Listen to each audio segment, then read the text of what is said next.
بسم اللہ الرحمن الرحیم۔ سورہ کوثر قرآن کی 108ویں سورہ ہے۔ یہ سورہ قرآن کی 30ویں پارے میں موجود ہے۔ یہ قرآن کی سب سے چھوٹی سورہ ہے۔ کچھ لوگ اسے مکی سورہ کہتے ہیں اور کچھ لوگ اسے مدنی سورہ کہتے ہیں۔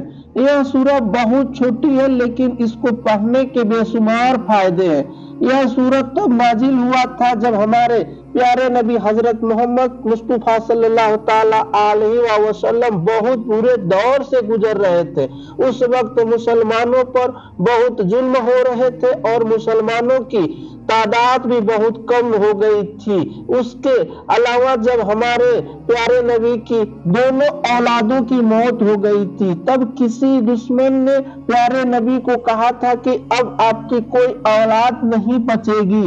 دشمنوں نے حضرت محمد مصطفیٰ صلی اللہ تعالی علیہ وسلم کو کہا تھا کہ اسلام کو آگے بڑھانے کے لیے آپ کی نسلیں ختم ہو چکی ہے، اب آپ کا کوئی ونش نہیں بچا ہے، کیونکہ پیارے نبی کے دونوں بیٹوں کی موت ہو چکی تھی۔ اس وقت ہمارے پیارے نبی کی 2 سے 3 بیٹیاں بھی تھی، لیکن اس وقت بیٹوں کو ہی ونش چلانے والا مانا جاتا تھا۔ دشمنوں نے آپ کو بہت مذاق بنایا۔ ایسے برے اور مشکل وقت میں اللہ نے سورہ کوثر کو نازل کیا۔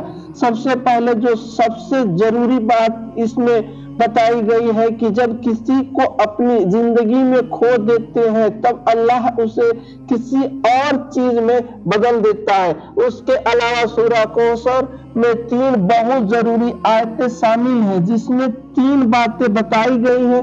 پہلی آیت میں یہ بتایا گیا ہے کہ جنت میں کوثر نام کی ایک ندی ہے جو جنتی لوگوں کے لیے بنائی گئی ہے، جس کے کنارے سونے کے ہوں گے اور یہ ندی موتی کے اوپر بہے گی، جس کا پانی دودھ سے بھی زیادہ سفید ہوگا اور شہد سے بھی زیادہ میٹھا ہوگا۔ یہ ندی کا پانی سبھی جنتی لوگوں کے لیے ہوگی جو ہر روز اس کا پانی پی سکیں گے۔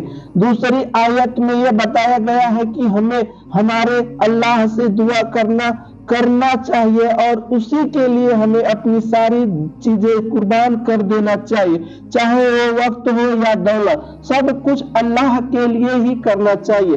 اس سے یہ مطلب ہے کہ جب آپ کی ہر چیز اللہ پر قربان کرتے ہو تب اللہ آپ کو اور زیادہ دیتا ہے۔ اس آیت میں اللہ نے پیارے نبی کو اونٹ کی قربانی کرنے کا حکم دیا تھا۔ اس وقت اونٹ کی قربانی اپنی اولاد قربان کرنے جیسا تھا۔ تیسری آیت میں بتایا گیا ہے کہ پیارے نبی کے سارے دشمنوں کو کاٹ دیا گیا ہے۔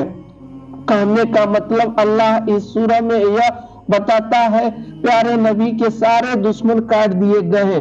جن لوگوں کی کمائی کم ہے یا ان کے پاس کمائی کے زیادہ سادھن نہیں ہے ان کو سورہ کوثر پابندی سے پڑھنا چاہیے۔ انشاءاللہ اس کی برکت سے کمائی سے راستے کھل جائیں گے۔ جن کی اولادیں جنم کے بعد بھی مر جاتی ہیں یا زیادہ وقت تک زندہ نہیں رہتی انہیں سورہ کوثر پڑھنا چاہیے۔ جن کی فضیلت سے اللہ انہیں لمبی زندگی عطا فرمائے گا۔ جو شخص پابندی سے اس سورہ کو پڑھے گا اسے قیامت کے دن جنت کی کوثر نہر کا پانی پینے کا ملے گا۔ اپنے دشمنوں سے ہر وقت حفاظت کے لیے سورہ کوثر پڑھنا چاہیے، جس سے دشمنوں سے ہر وقت حفاظت رہے گی اور آپ محفوظ رہیں گے۔ اگر پہلے سے کوئی بیماری ہوگی وہ بھی اس سورہ کی برکت سے ختم ہو جائے گی۔ سورہ کوثر پابندی سے پڑھنے والے شخص کی ہر مراد پوری ہوتی ہے، اسی لیے ہر مراد کو پوری کرنے کے لیے سورہ کوثر پڑھے۔ اگر کسی کی شادی میں رکاوٹ آ رہی یا رشتے ہوتے ہوتے ٹوٹ جا رہے ہو تو چاہیے کہ سورہ کوثر ہر عشاء کی نماز کے بعد پابندی سے پڑھے، جس سے رشتوں میں آ رہی رکاوٹ سے چھٹکارا ملے گا۔ اگر کسی کی یادداشت کمزور ہے یعنی اسے کچھ یاد نہیں رہتا ہے تو اسے اس سورہ کوثر کو ضرور پڑھنا چاہیے، جس سے اس کی دماغی حالات میں سدھار ہوگی اور یادداشت مضبوط ہوگی۔ اگر کسی کا